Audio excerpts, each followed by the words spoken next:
Nous allons aborder maintenant l'origine du conflit actuel.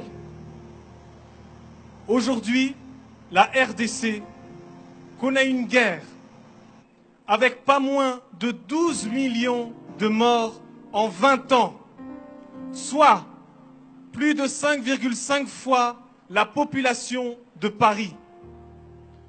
12 millions de morts.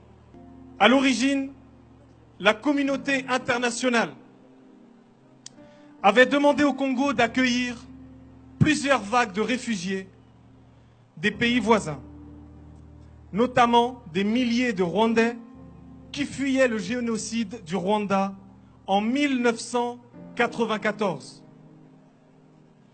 Les Congolais sont aujourd'hui victimes de leur hospitalité, puisque des milices armées et de diverses origines occupent l'est de ce pays.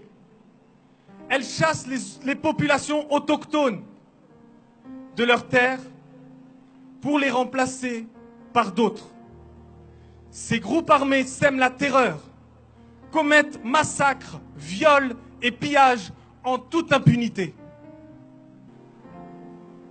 Mi-avril 2018, il y a eu une réunion à Genève pour une levée de fonds pour la République démocratique du Congo, pour lever plus de 1 milliard d'euros pour aider, ce que nous disait David, les réfugiés et la population congolaise.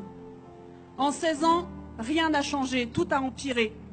Et le président actuel, Joseph Kabila, s'est permis de dire que son peuple allait bien, s'est permis de dire qu'il n'y avait pas de problème dans ce pays.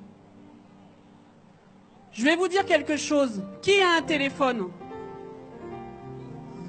Vous avez tous des téléphones. Prenez-en soin, car dans ce téléphone, il y a les larmes et le sang d'enfants et de femmes qui vont chercher du coltan. Prenez-en soin.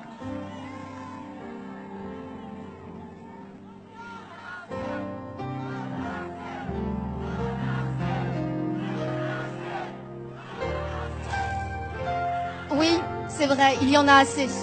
Il y en a assez de ces morts. Des millions de morts. 12 millions de morts en une vingtaine d'années. C'est le terrible résultat d'une course sans pitié vers les richesses du Congo. La RDC détient 2 des minerais les plus recherchés au monde, le coltan et le cobalt. Ces matières premières sont présentes dans beaucoup des appareils que nous utilisons tous les jours, comme les téléphones portables, les ordinateurs, les consoles de jeux et aussi les batteries de voitures électriques. Vous l'avez bien compris, ce sont les minerais de demain. Le Congo en détient 2/3 des réserves mondiales.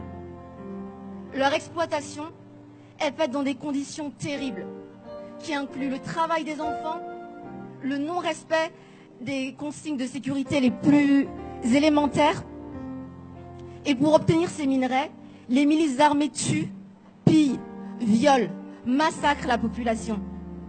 N'oublions jamais le prix payé par les enfants congolais pour que nos enfants puissent jouer à leur console de jeu préférée. N'oublions jamais le prix payé par des millions de familles pour que nous jouissions des téléphones portables dernier cri. N'oublions jamais le prix payé par des milliers de femmes violées pour que nous puissions avoir des ordinateurs portables de plus en plus performants. Des entreprises comme Samsung, Apple, Microsoft et bien d'autres encore utilisent ces minerais et participent à ces crimes. Nous aussi, consommateurs, nous participons d'une certaine manière. Nous ne pouvons pas rester indifférents. Pour les 12 millions de morts en 20 ans, nous disons non. Pour les 4 millions de déplacés, nous disons non. Pour les millions de femmes violées, nous disons non. Pour les jeunes filles, les fillettes à qui on a volé l'innocence, nous disons non. Pour les milliers d'enfants privés de soins médicaux et d'éducation, nous disons non. Pour toutes les atrocités commises au Congo, nous disons non.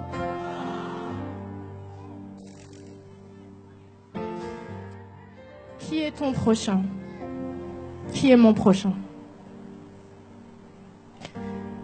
Je pense à ces jeunes filles aujourd'hui, en ce moment même, qui se font violer au Congo. Je pense à ces femmes Et vous, pensez à elles. Je pense à ces enfants qu'on envoie dans les mines en ce moment même, en train de travailler dans des conditions sans nom, de mettre leur vie en péril pour des téléphones, pour des PlayStation. C'est le monde dans lequel on vit et chacun de nous a sa responsabilité. Chacun de nous est citoyen du monde. Chacun de nous a une voix. Et aujourd'hui, mon prochain, c'est le Congolais.